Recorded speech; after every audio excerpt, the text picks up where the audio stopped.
আসসালামু আলাইকুম। আমি ডক্টর নাজমুল। আজকে আপনাদের সাথে একটা বিশেষ বিষয় নিয়ে আলোচনা করব। সেটা হচ্ছে কুকুরের ছোট বাচ্চাকে যদি আপনারা কোথাও কুড়িয়ে পান বা আপনাদেরই কুকুরের ছোট একটা যদি বাচ্চা থেকে থাকে এবং তার সাথে যদি কোনো মা না থাকে, তাহলে আপনারা ওর কিভাবে যত্ন নেবেন। এই যত্ন নেওয়ার প্রোটোকলটাই আজকে আপনাদেরকে বলে দিবেন। কুকুরের সাধারণত যদি এরকম ছোট কোনো বাচ্চা কুড়িয়ে পান, প্রথমেই ওকে বাহির থেকে আনার পরে খুব সুন্দর মতো একটা গোসল দিয়ে ফেলবেন। এখন গোসল দেওয়ার বেলা একটা জিনিস খেয়াল রাখবেন, ওর মাথাটা হচ্ছে আপনি ভেজা কাপড় দিয়ে মুছিয়ে দিবেন। মাথাটায় সাধারণত পানি লাগতে দিবেন না। আর পুরা বডিটায় অল্প অল্প অল্প অল্প করে পানি দিয়ে সাধারণত ওকে ধুয়ে দিতে পারেন। এবং ধোয়ানোর পরপরই হচ্ছে ওকে একটু গরম পরিবেশে রাখতে হবে। এখন এটা যদি একটু ঠান্ডার মুভমেন্ট হয় তাহলে একটু উষ্ণ গরম পানি দিয়ে ওকে গোসল করাবেন। আর যদি গরমের সময় হয় তাহলে যত তাড়াতাড়ি সম্ভব ওকে একটু রোদে আলটিমেটলি নিয়ে বসাবেন। আবার খুব বেশি সময় ধরে রোদে নেওয়া যাবে না। ধরেন যে গায়ের পানিটা একটু শুকিয়ে গেছে, এই শুকিয়ে যাওয়ার মোমেন্টামের আগ পর্যন্ত আপনি ওকে কি করলেন, একটু রোদে বসায় রাখলেন। এটা হচ্ছে একদম প্রাইমারি কাজ বাহির থেকে আনার পরে। এখন এটা তো গেল, এখন কথা হচ্ছে ওকে আমরা রাখবো কোথায়, রাখার বাসস্থান। আপনি ওকে করবেন কি, ছোট্ট ওই যে তোয়ালে বা এরকম জাতীয় ছোট্ট বাচ্চাদেরকে যেরকম আমরা রাখি না, হওয়ার পরপরই ওই তোয়ালে প্যাঁচে সবসময় রাখতে পারেন। অথবা ওর জন্য আলাদা ছোট্ট একটা কার্টুন বা এরকম কোনো কিছুর ভিতরে একটা বাসার মতো বানিয়ে দিতে পারেন। সেইখানে হচ্ছে কি করবে, ও খুব সুন্দর মতো থাকবে।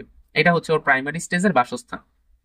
খাওয়াবেন কি, আপনার যদি ওরকম এফোর্ড করার সক্ষমতা থাকে, আপনি চাইলে ওকে বাজারে হচ্ছে ওদের জন্য আলাদা মিল্ক রিপ্লেসার পাওয়া যায়, মানে মায়ের দুধের বিকল্প হিসেবে ওই দুধটা পাওয়া যায়।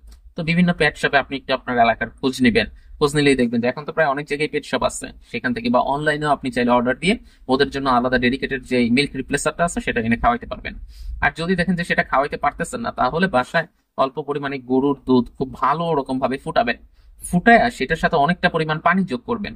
যোগ করে সেটাকে একটু হালকা করে খাওয়াবেন। খুব ঘন করে খাওয়ালে সাধারণত দেখা যায় যে সেটা ওদের পেটে হজম হয় না। আপনি চাইলে ডানো দুধটাও এনে খাওয়াতে পারেন, কিন্তু ওই যে মূল কথা একটাই, সেটা হচ্ছে খুব বেশি ঘন করে খাওয়ানো যাবে না। পানির পরিমাণ অনেক বেশি থাকবে। ধরেন যে আপনি 10 গ্রাম যদি হচ্ছে দেন, দুধ দেন, তাহলে এখানে প্রায় 60 মিলিলিটারের মতো পানি দিবেন।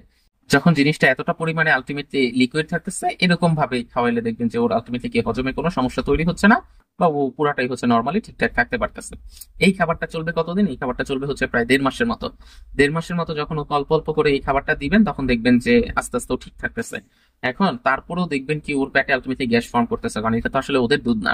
এই জন্য সাথে একটা খাবার চালাতে হবে, সেটা হচ্ছে একটা মেডিসিন দিতে হবে।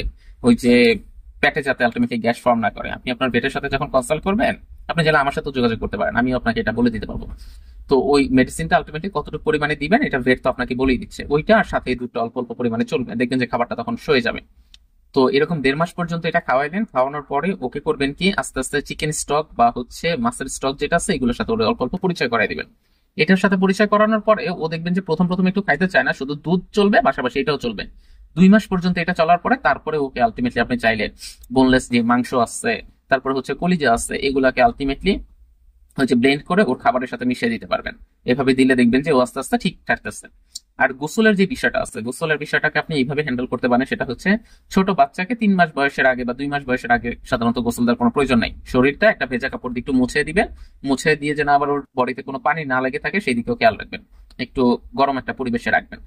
আর 3 মাস বা 2.5 মাসের পর থেকে আলটিমেটলি আপনি যখন ওকে গোসল দিবেন, সপ্তাহে গরমের দিনে সপ্তাহে 3 বার গোসল দিবেন। আর হচ্ছে শীতের সময় সপ্তাহে হচ্ছে 2 বার গোসল দিবেন। তো ওকে যদি এইভাবে আলটিমেটলি আপনি গোসলটা দেন, দেখবেন যে কোনো সমস্যা তৈরি হচ্ছে না। গরমকালে 3 বার আর শীতের সময় সপ্তাহে 1 বার আলটিমেটলি গোসলটা দিবেন। এরপরে এই বিষয়গুলা ওভারঅল ভাবে একটু মেনে চলবেন। আর মাঝে মধ্যে ওর কানের জায়গাটা দেখবেন, কানটা যেন পরিষ্কার থাকে, কারণ ওদের ক্ষেত্রে কানের ইনফেকশনটা খুব বেশি পরিমাণে হয়, সিভিয়ার লেভেলে এই কানের ইনফেকশনটা দেখা যায়। এই জন্য এই বাচ্চার ক্ষেত্রে কানে যেন কোনো ময়লা বা এই ধরনের জিনিসপত্র জমা না হয়, সেই জায়গাটাও একটু ভালো মতো খেয়াল রাখলে দেখবেন যে এই ছোট বাচ্চাটা আস্তে আস্তে আপনার চোখের সামনে দেখতে দেখতে বড় হয়ে যাবে এবং কোনো সমস্যাই তৈরি হচ্ছে না। তারপরেও যদি আপনি কোনো ধরনের সমস্যা ফেস করেন, তাহলে স্ক্রিনে দেওয়া নাম্বারে আমার সাথে যোগাযোগ করতে পারেন। আমি চেষ্টা করবো খুব স্বল্প খরচে আপনার সেই সমস্যাটাকে সমাধান করে দেওয়ার। ধন্যবাদ সবাইকে।